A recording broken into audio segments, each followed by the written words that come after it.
Welcome, everybody, to the CSM Mastermind. I'm Andrew Marks, co-founder and Success Hacker in our Success Coaching Training Program. We are back today for our highly anticipated monthly live webcast.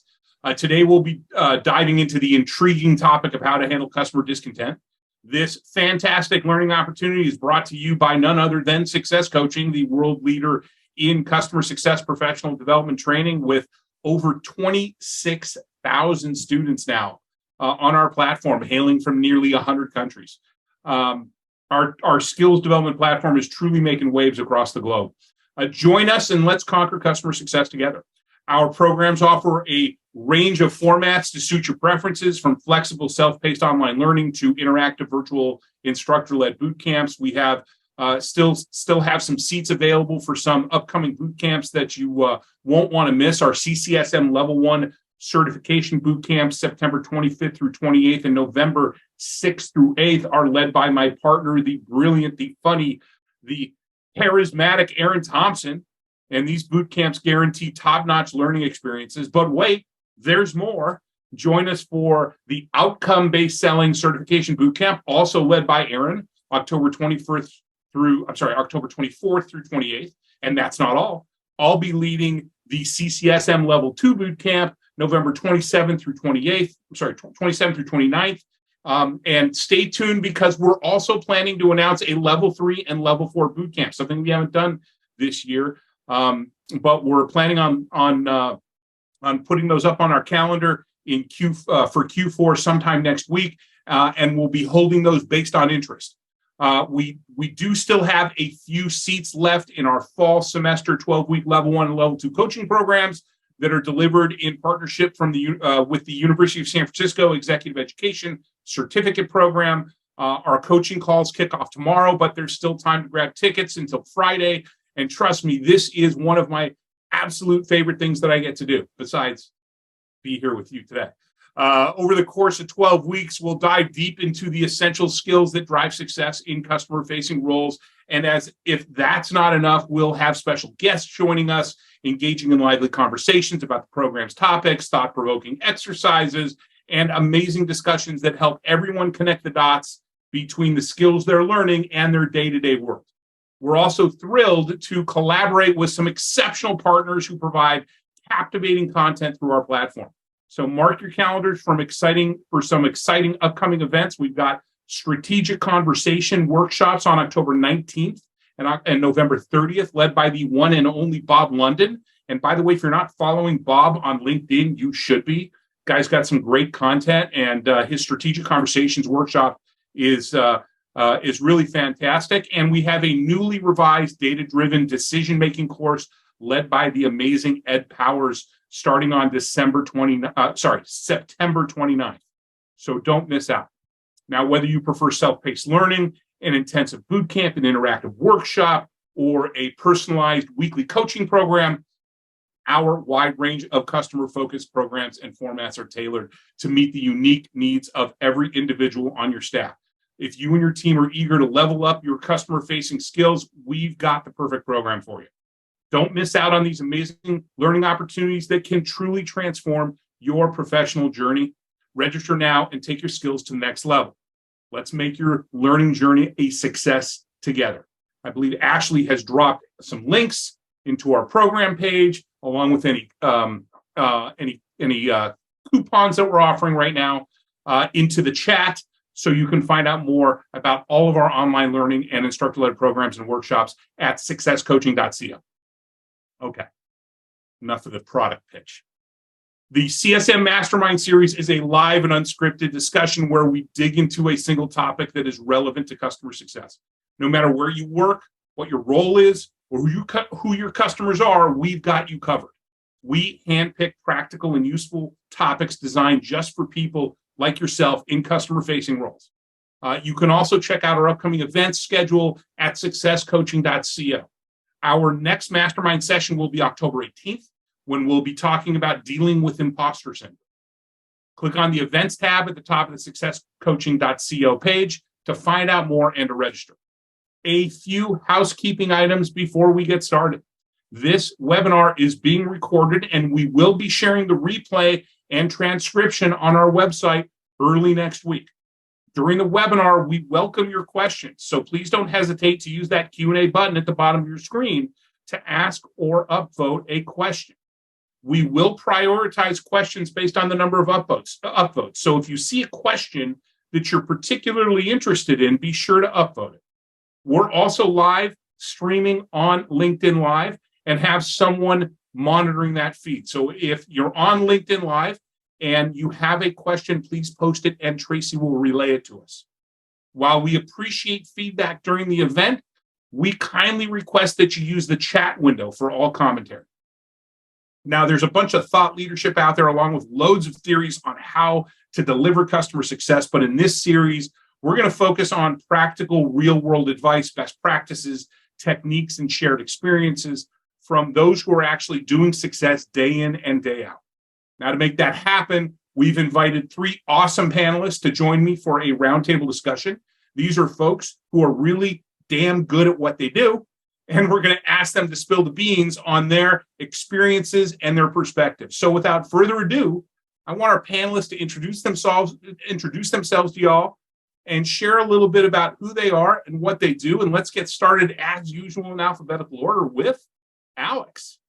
Thanks, Andrew. Hell of an intro. Hey, everybody. My name is Alex Glick. I'm a senior enterprise CSM at Gong. I've been for the better part of 2.5 years. Started my career in sales, and through the process of navigating the SDR, BDR, and AE world, came to the realization that CS is kind of where my heart lived.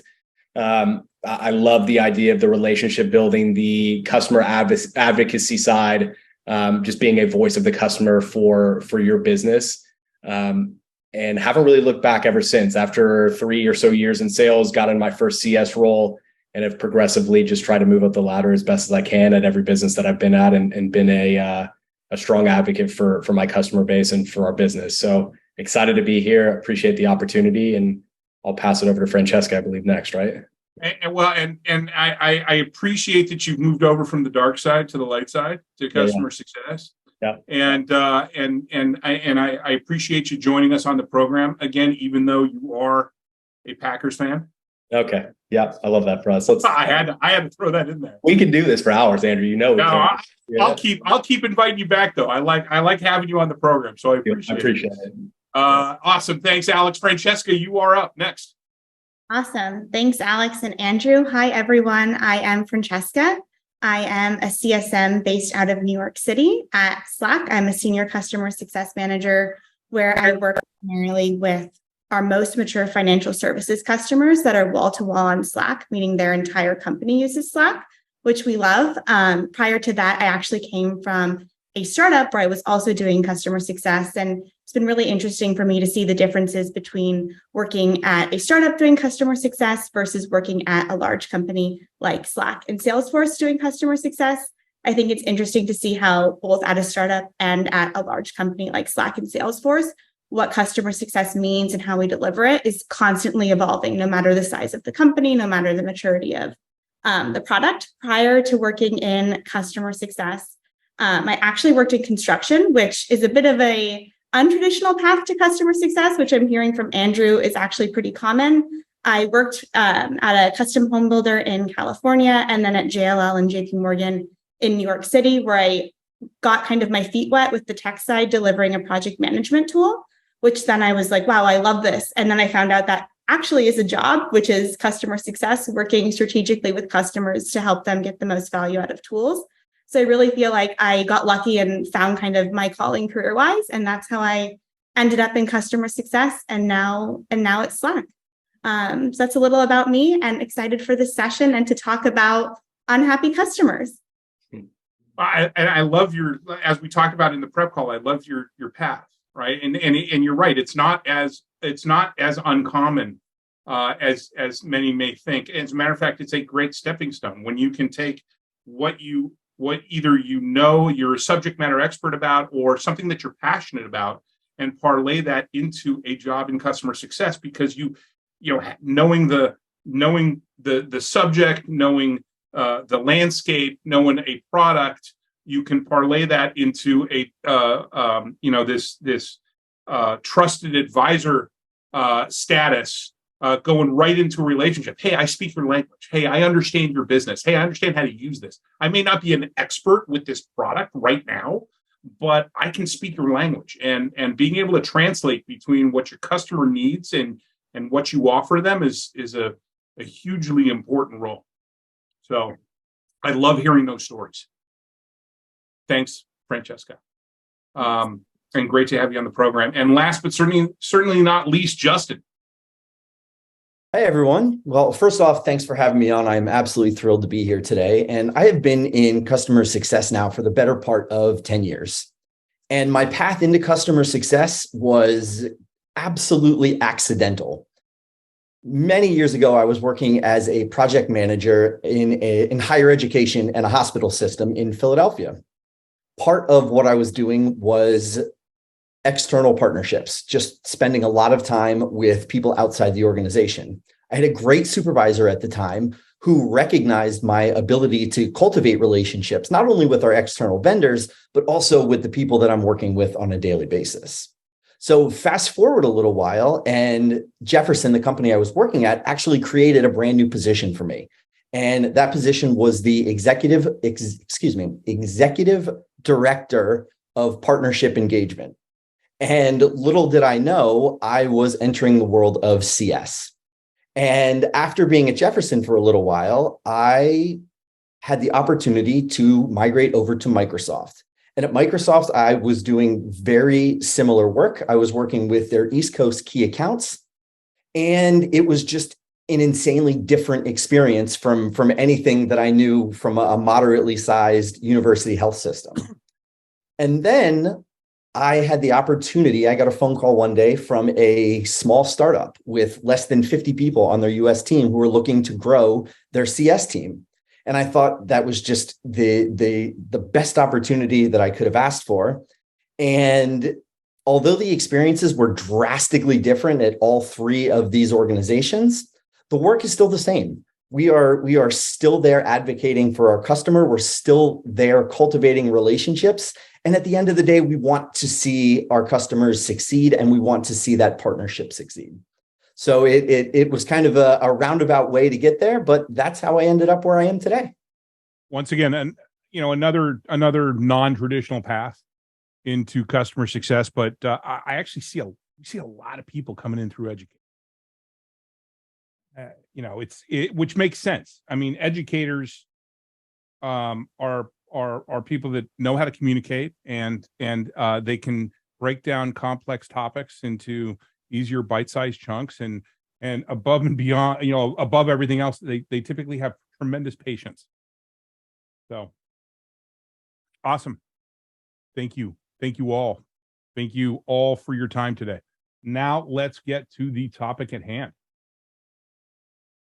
The topic at hand. Yes. Customer dissatisfaction is just a part of doing business, right? It can come from different things like unmet expectations, service failures, or the pressures that customers face. And the results are always the same, though. People lose trust, brands suffer, and in some cases, customers jump ship, which is why it's so important to proactively address customer discontent instead of avoiding it. Well, the answer is quite simple yet profound. Ignoring discontent is like ignoring a ticking time bomb with unpredictable consequences. Even if it doesn't explode right away, the potential damage can be irreparable. On the other hand, by directly confronting discontent, we not only diffuse immediate tension, but we also gain valuable insights into where our service or our product may be falling short. It's an opportunity for growth that benefits both the organization and its people. I have learned more from my mistakes than I have from my successes. I don't know about the rest of you, right? But it's those mistakes, it's those challenges that enable you to change the way you're doing things for the better. So to kick things off, who wants to share a challenging customer discontent situation that you've encountered and talk to us about how you effectively handled it and reached a satisfactory resolution? I'm happy to kick things off if we're all keen. Yeah, let's do it. Go for it. I'm not sure what everyone else is seeing in the market, but in my world, the name of the game is tech stack consolidation right now. There's more parity between tech platforms than ever before, and a lot of redundant functionality across an org's tech stack. That means more head-to-head competitive discussions with leaders that might have brand loyalty for somebody other than your company. I've seen situations where they'll fight to point out gaps in our platform or maybe highlight a better functionality within another. As you can imagine, that'll lead to some discontent across the customer base and ultimately causes an increase in detractors within your book. In these cases, it's been important for me to find allies and champions within the org that I can lean on for either insider information, identify where we can win, discuss where we need to pivot, and maybe who else we need to win over. I think cross-functional alignment is also critical in these situations.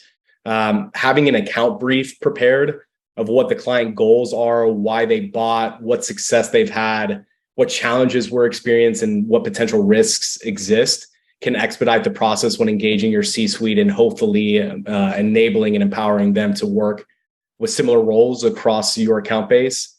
I mean, ideally, your exec team already has relationships across that account, and it's as easy as just facilitating a conversation leader to leader to figure out like what the consolidation effort looks like or how to get that renewal secured.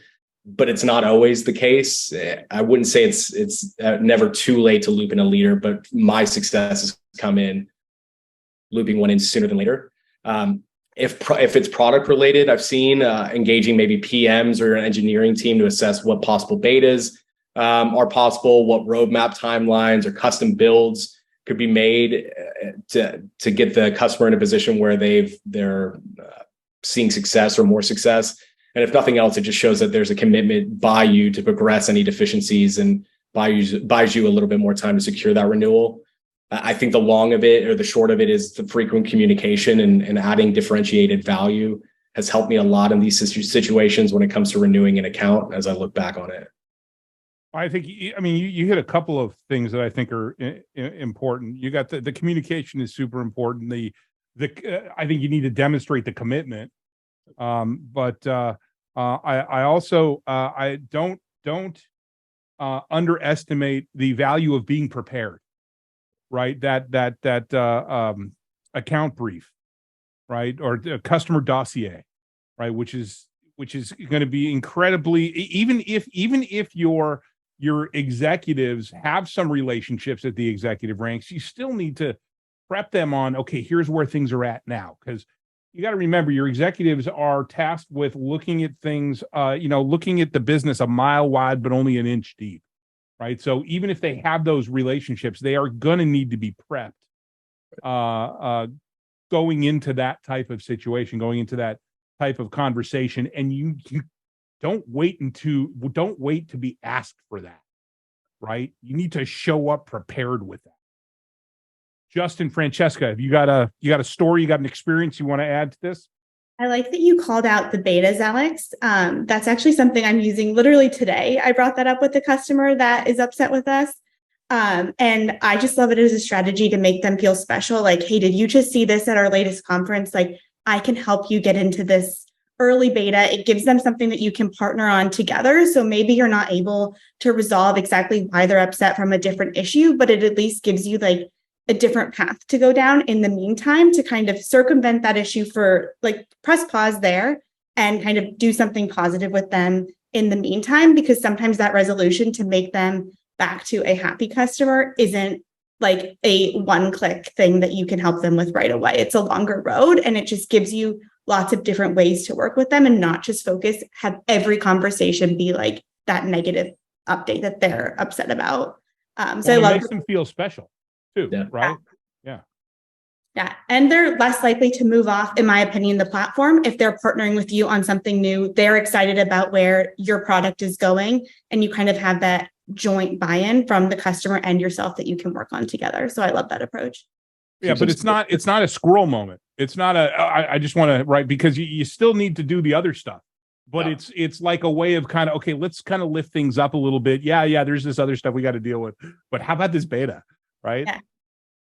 Exactly. Well, and to piggyback off of that, I think anytime you can roll out a beta to a customer, not only are you demonstrating your value and your commitment to the account, but it's also a way to be proactive. It's also a way to say, you know what, we noticed that the last time we rolled something out, you had a problem with X, Y, or Z. You know what, we have this new beta that we're testing this brand new feature, this brand new function.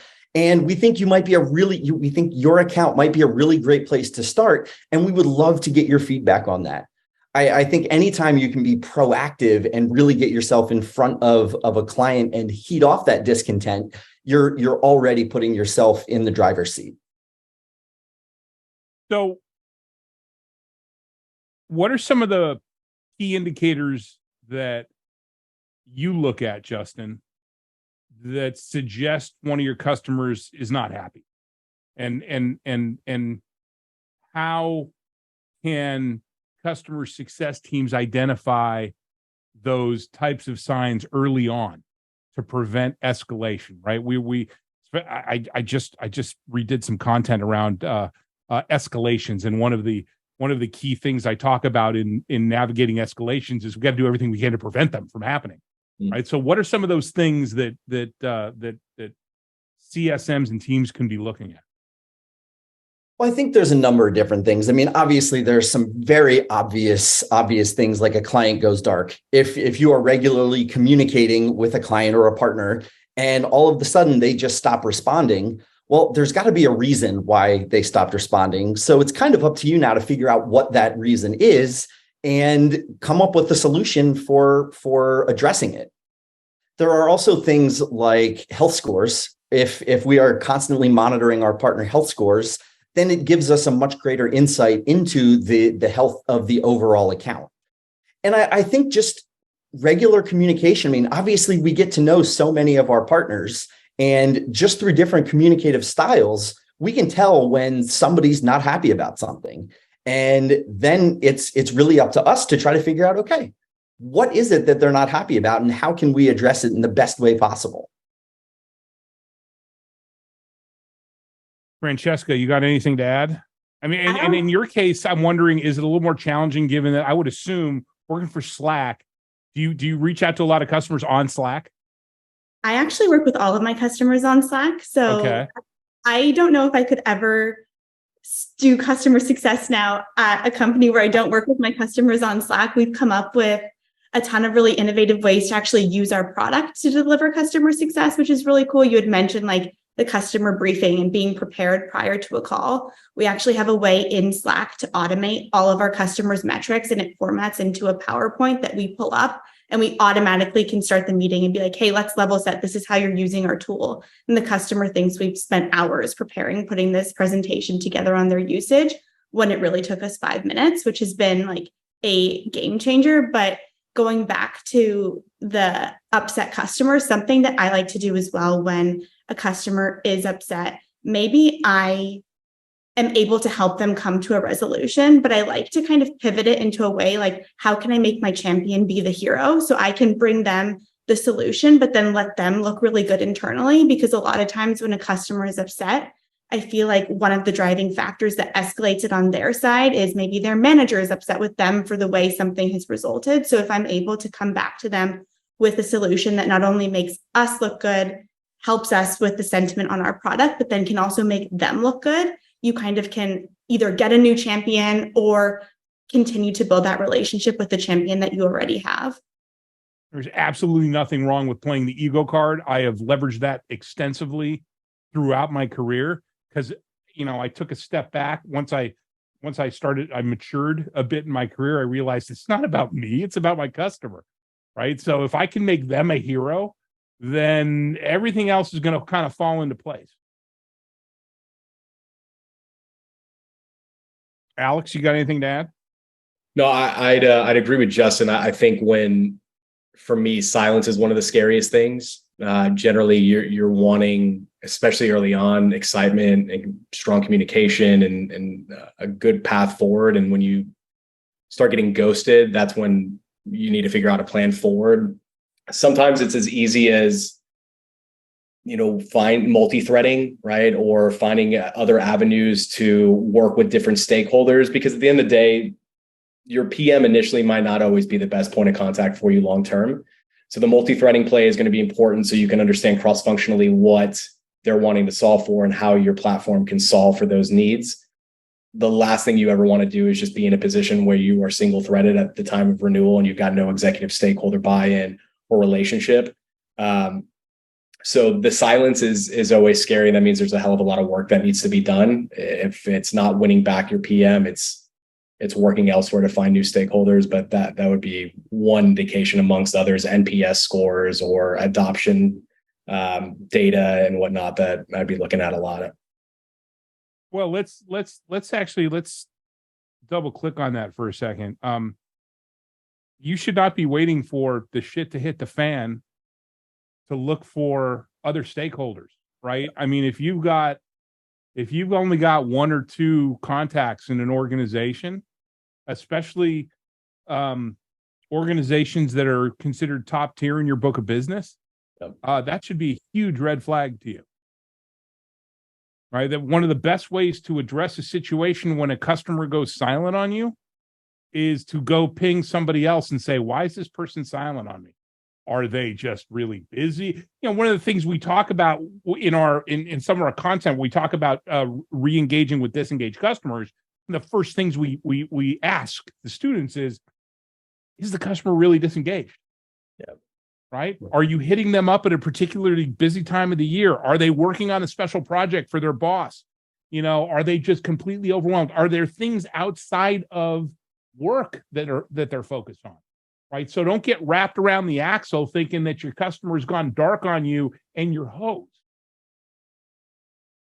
I also think that's an opportunity to look at what you're messaging them, because maybe your message isn't resonating. Like maybe you're just resending the same type of ask, like, let's get on a call to connect and see. And it's not clear. Like I've had a lot of times where customers are like, hey, we're not sure like what this outreach is about. Like, can you provide more clarity? So I love when they do that, but that also lets me know I need to tailor my message to resonate with customers so that I don't get disengaged customers and I get customers that find what I'm sending them is compelling.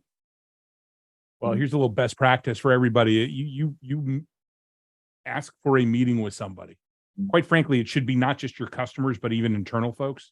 You should have an agenda and you should have a purpose every time. And Andrew, I was going to pop in and say that because every time I've made it a practice where every time I'm scheduling a meeting, in those meeting notes, I attach a little agenda. It may only be three bullet points or three topics, but it's you know what, these are the three things that we're going to talk about. And if these aren't things that you're interested in, then maybe we table this meeting and come back at a time when either you have a little bit more time or what have you. But I think including an agenda with any sort of an outreach to partners, and I love the idea of doing it internally as well, is just so incredibly important and a great practice. Well, it's one of the things that when I'm teaching CSMs, you know, what inevitably comes up is I hear there's not enough time in the day to get everything done. Yeah. Right? Time's a finite resource. And I tell them, I say, you know, and I say to them, okay, well, who controls your calendar? Who controls your schedule? You control your schedule. So if you get invites to meetings with no agenda, with no purpose, or that you have absolutely no desire to attend or need to attend, then decline them. You don't have to accept every meeting request. Right? But at the same time, remember that from the customer's perspective. I am getting an invite for something and I'm not clear on what's the point.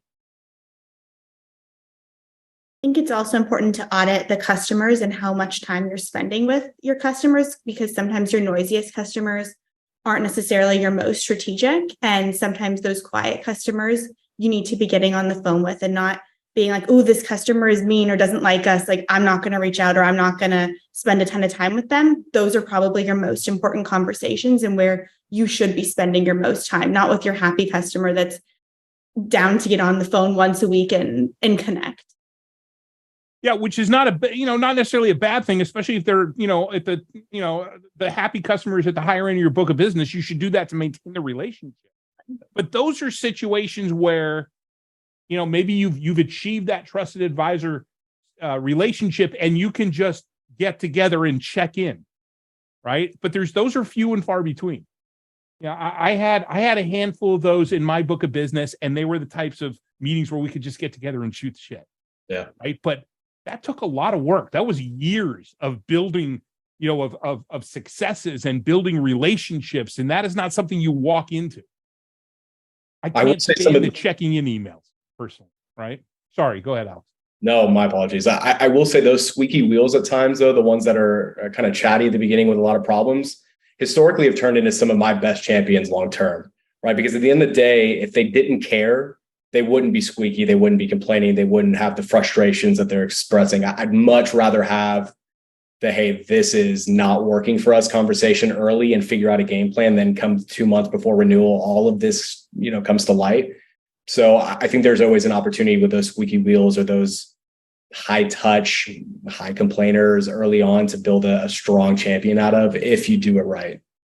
Oh, that huge part of my strategy was going in and finding some of those squeaky wheels that were lower in the stakeholder hierarchy and over indexing on training and support. And hey, let's go grab lunch. Let's have coffee talk, what have you. Even though these people weren't making the ultimate decision, they might not even been influencing the decision, but you know what? They're my eyes and ears. Yep. Right? I was much less likely to have a watermelon account, green on the outside, red on the inside, because I could ping these people and say, hey, what's going on? Or help me. Hey, here's my agenda for your boss for our next business review. What do you think? What are anything here jump out at you as something that they've talked about? Right. Yeah, and Alex, just one thing I want to add is that they're coming back to us because we're fixing the squeak. Yeah. We are fixing and quieting the squeak. So they know we are now becoming that trusted source of information, that trusted advocate in their eyes. They know they can come back to us the next time that wheel starts squeaking again. And ultimately, we're probably going to keep fixing it. Well, and what's great is, once again, you're playing the ego card. How can I make you look smart? How can I make you look good to your boss? We had a large financial institution, probably one of your Slack users, Francesca, in the United States, and we rolled out this solution when I was at Business Objects, and we wanted to, because we couldn't tell anybody outside of this financial institution that we were a vendor, but this financial institution was huge, and so what we could do is we could sell to other divisions within the bank, and so what we did is we had some of the stakeholders lower on the stakeholder totem pole actually pitch our product for us and do lunch and learns. And we elevated them to this kind of subject matter expert level, help them with presentations, help them with the demo. But we sat in the back of the room and just watched. And it was incredibly powerful. And we went from having one installation of our product to 18 different installations 5 years later when I left the company. I mean, it is the epitome of land and expand. And we couldn't have done it without kind of over-indexing on those squeaky wheels early on in the process. Let's see here.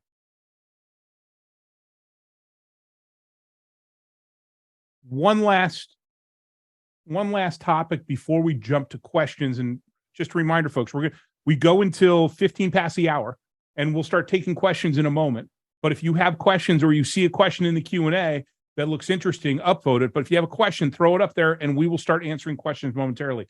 So, how do you handle situations when a customer's expectations are unrealistic or can't be met due to limitations of your product or service? Any strategies for managing and resetting customer expectations, even though that's probably a standalone discussion on itself? But anything y'all have that that you can throw out there for the audience? Well, one thing that I always like doing is, sometimes clients and customers do come to us with completely unrealistic expectations, whether they got those expectations throughout the sales stage or whether it's just something they have kind of planted into their own mind. And there might be examples where we can maybe go to our engineering team and talk about what we might be able to do to custom build what they're asking for. But that's not always reality. And sometimes their ask is just a little bit too big, a little bit too broad. So in those instances, I might try to take a step back and identify some features or tools that they're not utilizing within the platform or within the software, the service, what have you.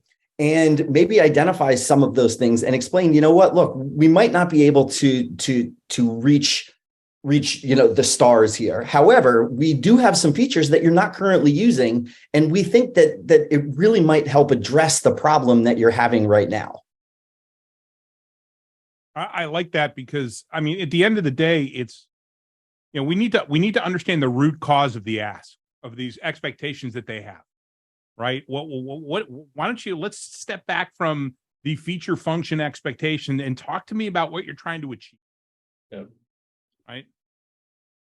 Yeah, I saw this a lot early in my career, or at least a lot more. Sometimes maybe it's a seller that's really eager to hit a number or push an expectation that maybe can't currently be done in that platform or in your platform. Maybe buyers just have happy ears when they hear things like roadmap and think that's around the corner. Like most things, I try to lead with empathy and then actively listen. It's in most CSM's DNA, I found, to immediately jump to the problem solver mode. I think this is just as much an opportunity for you to learn from them as it is for them to vent. And I think it starts a lot of times with discovery. Like you mentioned, Andrew, learn the root of the discontent, identify how we got to that point, investigate internally what that client is saying is, whether it's legitimate or maybe slightly embellished, and then put together a plan of action, whether it's a mutual action plan or maybe getting them in front of product so they can do some interviews to express what their needs are. I think a lot of times just being really honest and letting them know where the current state of the business is the most important thing. And then discuss where there's opportunities to leverage your tool based off of their needs. But realistically, it's not always what they want to hear, what they expect to hear, but showing a path forward to mitigate some of those frustrations gives them a new site to follow and walk towards. Slightly embellished. Isn't that something that sales does? Yeah, I've heard that. But, yeah. But I think the key though is not to tell them what you think they want to hear. Sure. Right. Don't go down that. Don't get caught in that rat hole. I feel like this is the place where you have to not be that people pleaser and have the tough conversation with the customer sometimes, and it is uncomfortable.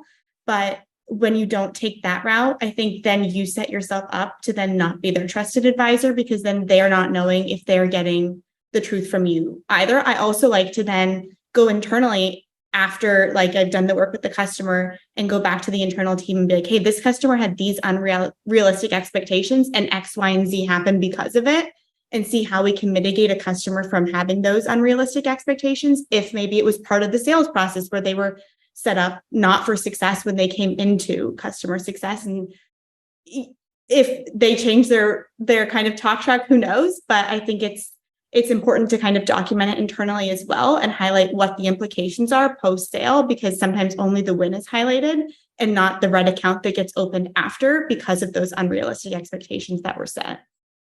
Yeah, there's a lot of sources of unrealistic expectations. I definitely have seen quite a few of them coming from the pre-sales side of the fence, and I'm not suggesting that they're those unrealistic expectations are set maliciously in any way, but sometimes it's, there's a gap in the communication, or there's just a lack of awareness.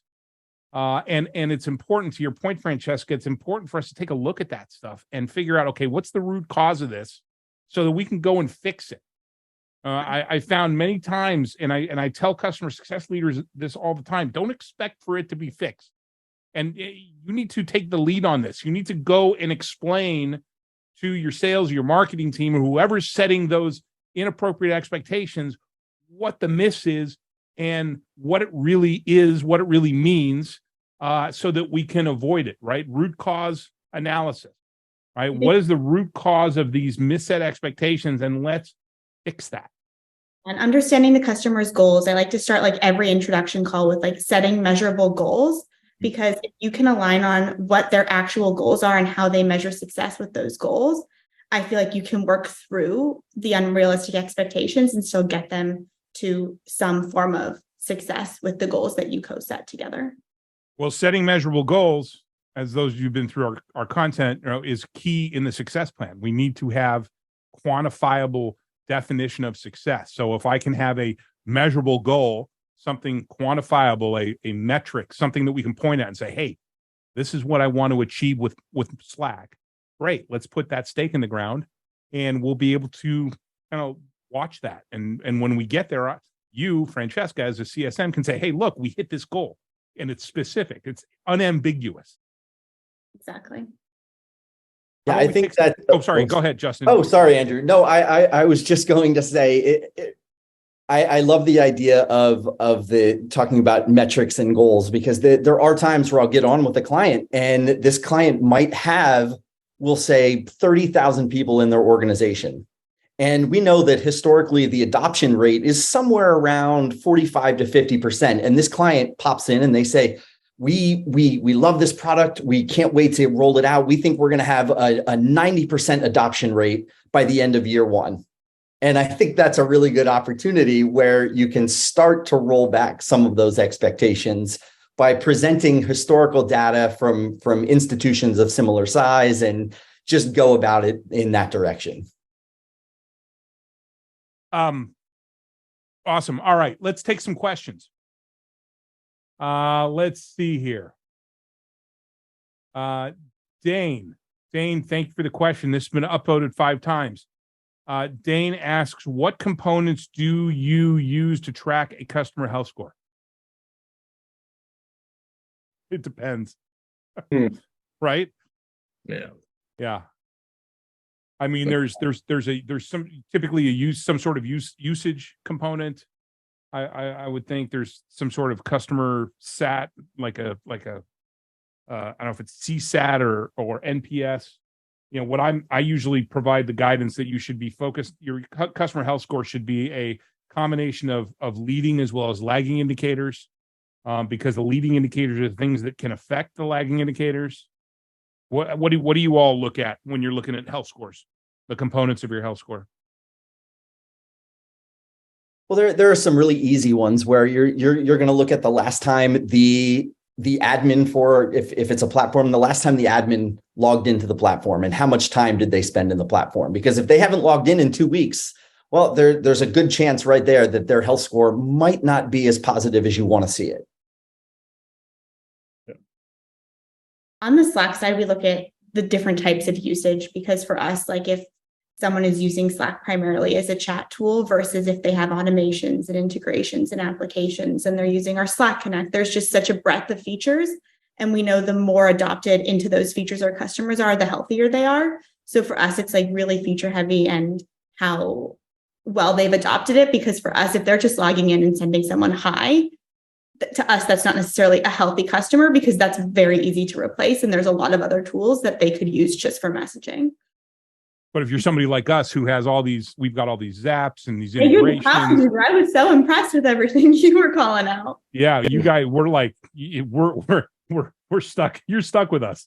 We're definitely at the alternate end of your mature finance. We're the more immature, but yeah, we've got a lot of. We are a sticky client for you for sure. I have to look at your health score after this. I'm sure it's 100. Okay, you let me know. Alex, you got anything to add?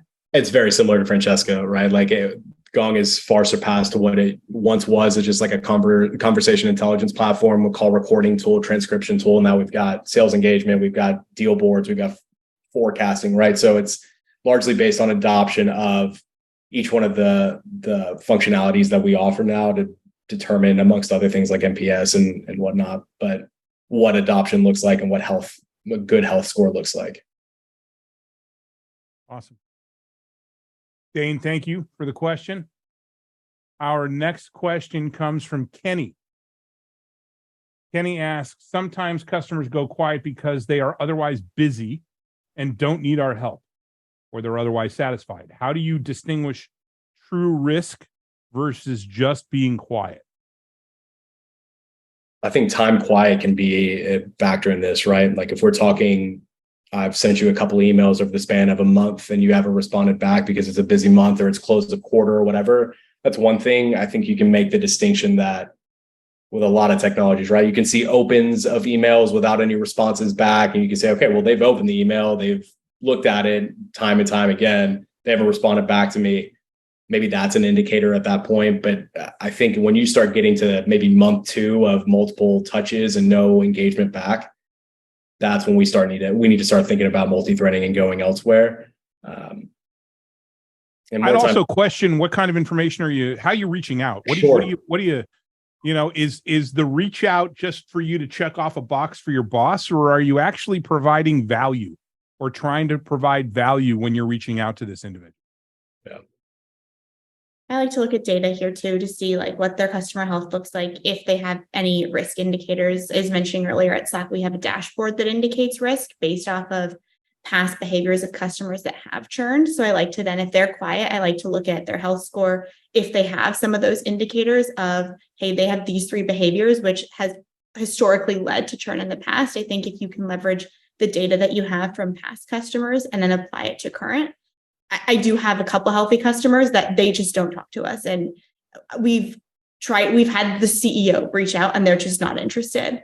So I think you can't discount also looking at what the data is telling you sometimes too. And that's great. I mean, if you think about it, you got a healthy customer. You don't have to spend a whole lot of time with them. That's awesome. That's awesome. One of the things that I found to be helpful when a customer goes quiet is, and it shocks me every time I talk to a CSM who, I ask the question, have you called them? Yeah. No. Right? We're so kind of focused on the electronic, the chat or the email, like, okay, pick up the phone and call them. Right? You have the person's mobile phone number. They haven't responded to you in 2 months. Pick up the phone and call them. Look at their LinkedIn profile. See if they've been traveling a lot. Maybe they've been in Europe for the last 2 months working on a expansion. Look on Facebook and see if you can find them. And oh, hey, this person's been on a cruise for the last month. No wonder they're not getting back to me. I love events for this too. Like, can you dangle a carrot of like, hey, we're having an event at this spot in New York that they might just want to go to purely because they've been trying to get a reservation there, but then it's an in-person opportunity to connect. It's like a mix between FOMO and bribery, right? Like it is the ultimate formula for engagement. Here's something that you're going to miss out on if you don't respond back to me. Do it, right? Like you don't want to miss this. Right. But once again, it's a call. You're giving them a specific call to action. You are giving them a reason you're giving them a real reason to interface with, right? You're giving them value. And that value may be, like you said, the combination of FOMO and a bribe, right? But you're reaching out to them with some value. One of the things I love doing for the top tier of my book of business was, back in the day, I forget the name of the service we used, but now it's Google Alerts where you can sit there and track, any alerts that come out about your customer.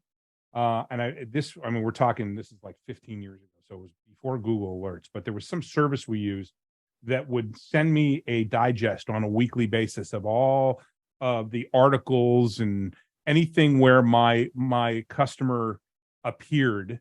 And when I'd see that pop up, I would reach out to my customers and say, hey, I saw this write-up in this trade rag about you guys. This is really good. And even if I got a, hey, thanks, or yeah, I saw that, or yeah, I didn't see that, thanks for sending this to me. It's an interaction. I'm giving them something of value. Business Wire. There you go. Thank you, Gary. All right. Our next question comes from anonymous attendee. Hey, thanks for joining us again this week. We do lead generation for our clients. A lack of ROI is often an area of greatest discontent, but it's also, for the most part, the aspect of the partnership we have the least control over. Mm-hmm. Any recommendations on handling discontent when your client is upset about something you can only control to a minimal level? This is expectation setting from the beginning at its finest, right? Like this is where the value that we offer lies. This is what we do. This is what to expect from us. If it's anything different, then we can discuss, but we shouldn't set the expectation that we can do X, Y, and Z based off of what they want us to do. The quicker you get ahead of that, and I've been at a company that was in a very similar position as that. And every introduction call I had with a new customer, that was within the first 5 minutes that I address is we're goal setting, reaffirming like, hey, this is not what we do. This is what we do. And then re-engaging and scoping as needed. But this is, just expectation setting from the beginning. Expectation setting 101. Yeah. Right. So my question back to you is, anonymous attendee, if that's your real name, is what expectation is your sales team setting? Yeah. Right. Hey, you're going to get 20% response. We're going to get a 20% response rate on lead generation. Right. Is that realistic? No, it's more like 2%. Right. But the question back to your sales team is, what expectations are they setting? And sales are going to sales, Andrew. Yeah, that's right. Sales are going to sales. Right. And that's what we pay them for. But at the end of the day, you bring somebody in who is a bad fit customer or hasn't had expectations set correctly. While you may have earned a commission, right? You've made the job harder for everybody else in your organization. And there is nothing that greases the skids of churn more than somebody from customer success having to get on that kickoff call and reset expectations right out of the gate. Why it always helps when you can align sales and your CS team. I know it's so much easier said than done, but it is a practice that needs to be more widely adopted. Well, it's something that customer success needs to keep hammering on sales. You have to keep going back. And once again, I don't think it's necessarily something that's being done maliciously. It's just a lack of understanding, a lack of education. Yep. Anything else for anybody? Anything else to add? Anybody? Just a reminder, folks, top of the hour is in about 5 minutes. We will keep going after the top of the hour until all the questions are answered or till we get till 1:15. Next question comes from yet another anonymous attendee. I came from a large company with a large team and now work for a smaller company with a lean team. How does your team manage smaller customers that do not have a dedicated CSM? Okay, a little off topic, but there are 6 upvotes. So let's answer that. Manage smaller customers do not have a dedicated CSM.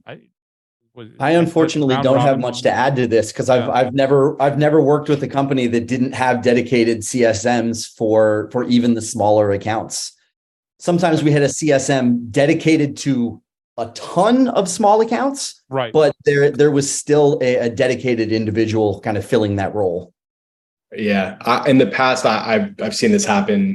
Even at sales office was a thing that we did. It's all about scalability, right? So we would build out what they called office hours twice a day, one early in the morning for EMEA, one later in the afternoon. So West Coast could be included. And it was an hour-long session where it was come with your questions. There's no agenda. This is your avenue. If you've been given every academy resource, help center article, whatever the case is through support, here's your avenue to talk it out. And it was the easiest way to scale for the lower spend clients that didn't have a dedicated CSM. I think we do this really well at Slack because we have a high touch customer success team that is like a one-to-one approach.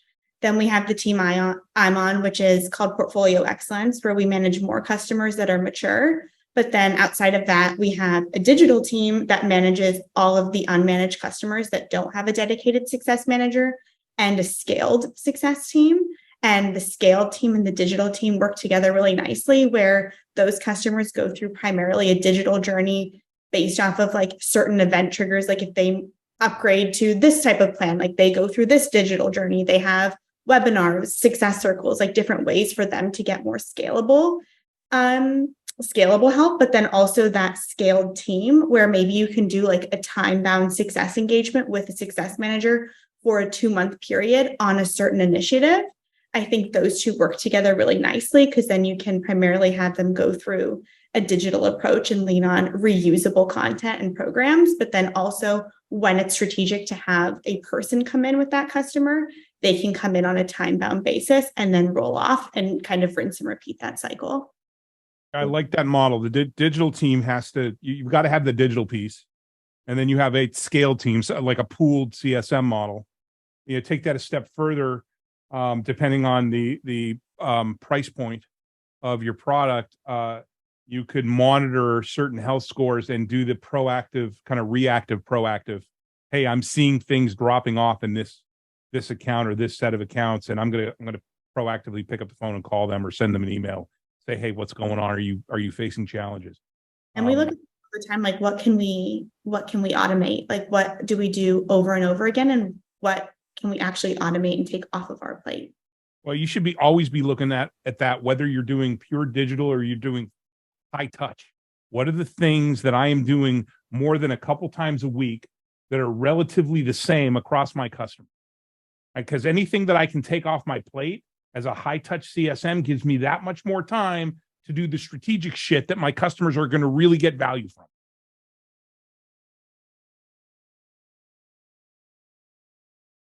Awesome. Thanks for the question. Our next question comes from Gary. Gary asks, for customers that have multiple types of relationships, users, champions, admins, exec buyer, when someone is discontent, how broadly do you address it? Also, how do you address it with all points of contact?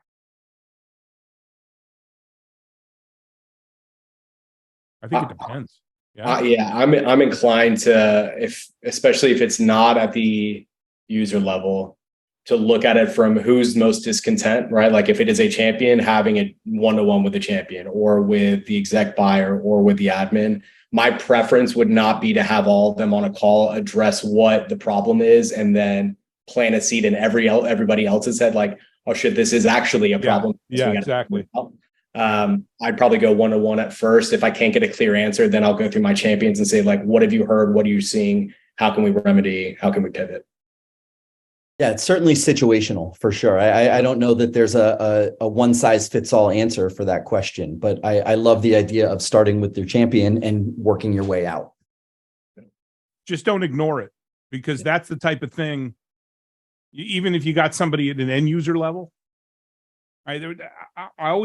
My biggest red flags when I would do NPS surveys, and one of the things I would look at wouldn't just be the number that I'm getting, but who are the people that are returning that number to? So I might have an executive champion that's given us a 9 or a 10. Yeah. Because of their relationship with the sales rep, because they just walked off the golf course. But I got a user who's given us a 4.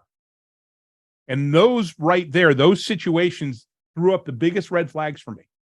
Because at some point, that 4, that discontent of that user is going to work its way up to that executive stakeholder, right? And to not think that that's going to happen, you're being foolish. Yeah. Francesca, you got anything to add to that one?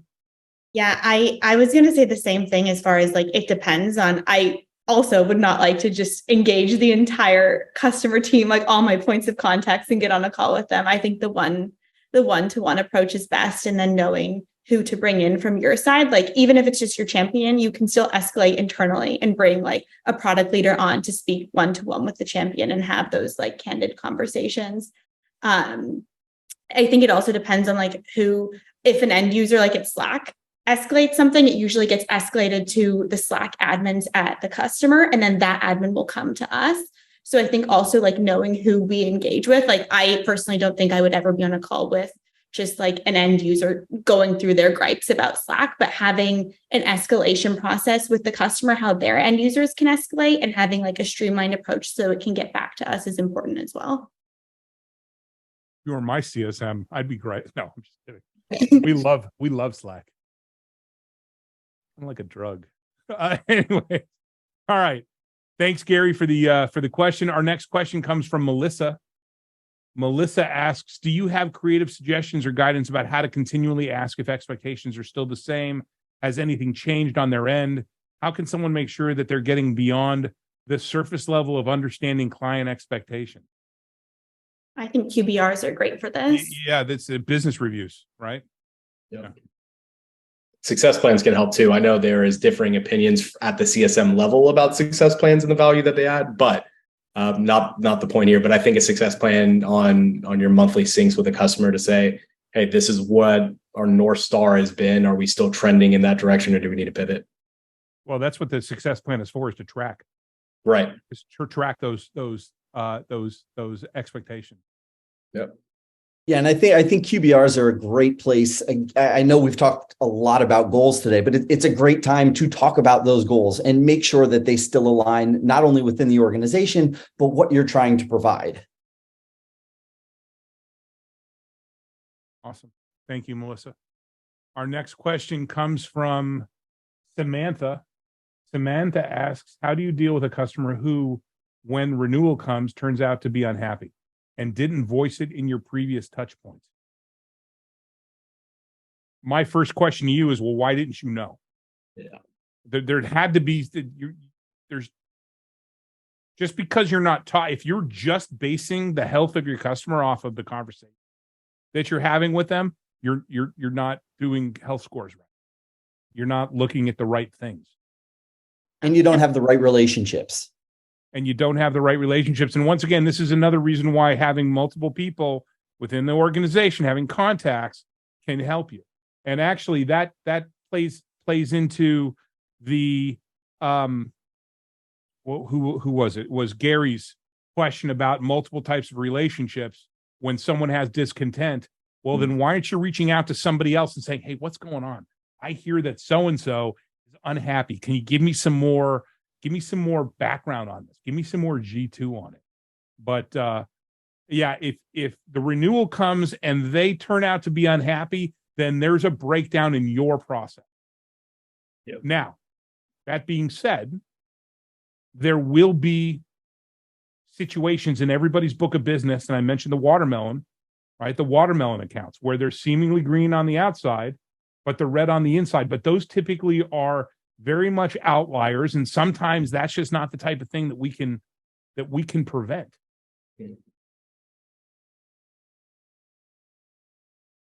Anybody else? I think too, that's where you can also audit like who your champions are. Like, do they actually have a direct line to who the buyer is? Because maybe you inherited this account from someone else and you were told this is the champion, but maybe they're just involved in using the product or being strategic with the product, but they might not have that insight themselves. So looking at like, if you do get a surprise, like auditing, okay, where did I go wrong? Was it the champion that didn't get this info themselves? Like maybe they aren't keeping it from you. They just weren't informed and you should have had different contacts, and just kind of like doing kind of a post-mortem with yourself, even if they don't churn, but learning from where that breakdown happened so that you can then take a look to make sure that that's not happening in your book elsewhere. Exactly. Yeah, and I think one thing, one of the most obvious things that we haven't really touched on is just having a comprehensive understanding of your accounts. You can't just pick up an account and say an account you've never seen before and say like, oh, I know exactly why they're discontent, or I know exactly what they're upset about. But if you have that overall comprehensive understanding of the accounts and the players within those accounts, you're that much closer to heating it off before it becomes a churn point. Agreed. Samantha, thanks for the question.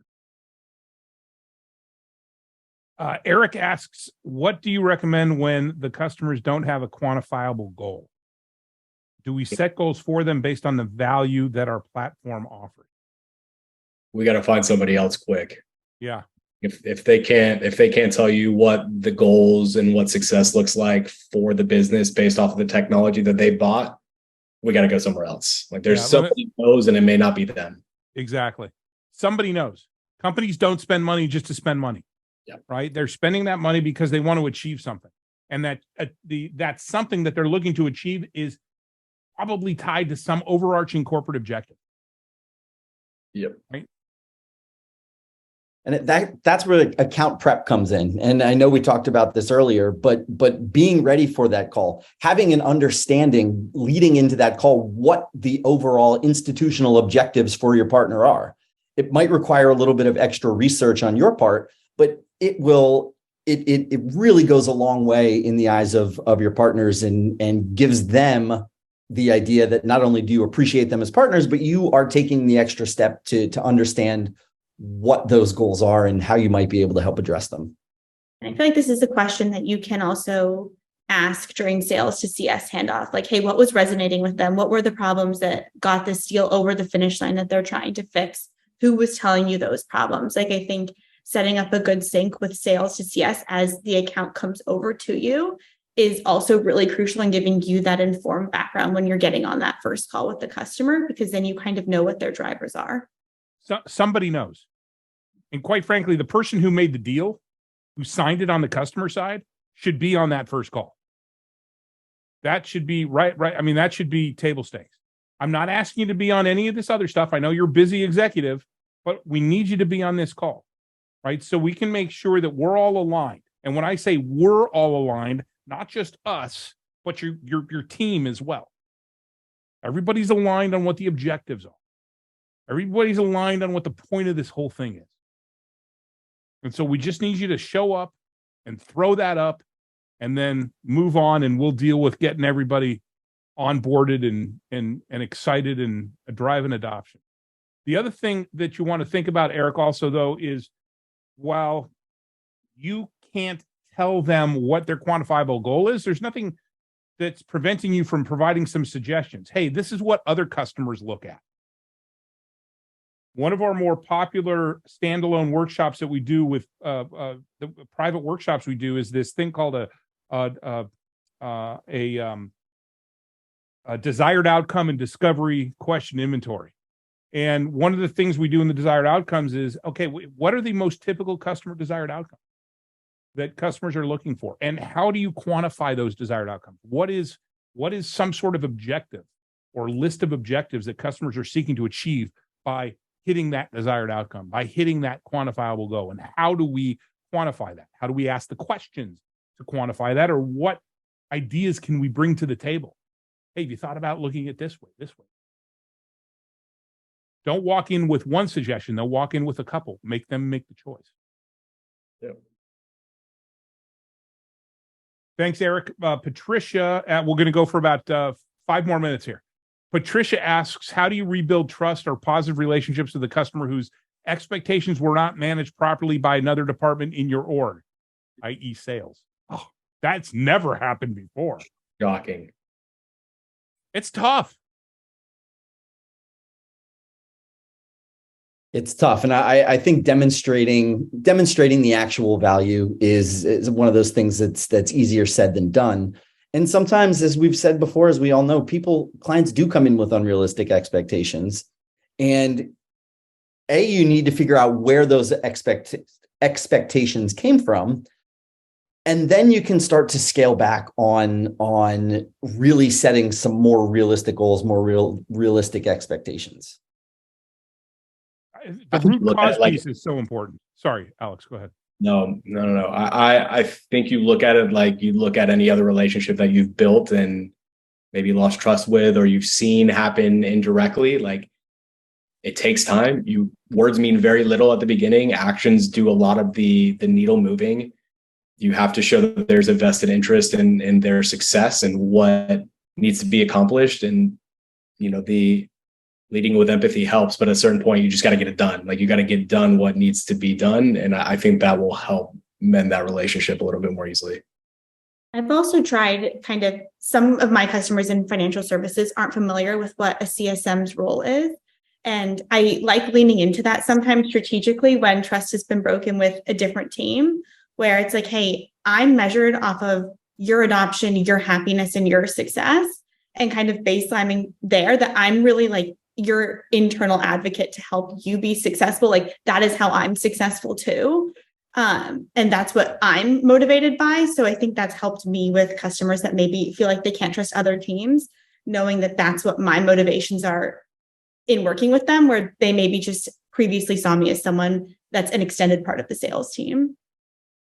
Well, I think it's important that if you have a high touch relationship with any customer, that you need to, as a customer success manager, sit down with that customer right out of the gate and explain what you do, what your role is, how you are managed, how you are motivated, what you're there to do. So I love that. You need to do that right out of the gate, as well as when you're trying to rebuild a relationship. But the other thing, and I mentioned it before Alex jumped in, was is the root cause. What is the root cause of this? What is the root cause of this missed expectation? And in your case, Patricia, you mentioned sales, and we talk about we talk about in our training, and we've seen it in our consulting work, that one of the biggest moments of truth, one of the biggest risk points in the moments of truth, is a handoff from sales to post-sale, because it sets the tone for the rest of the relationship.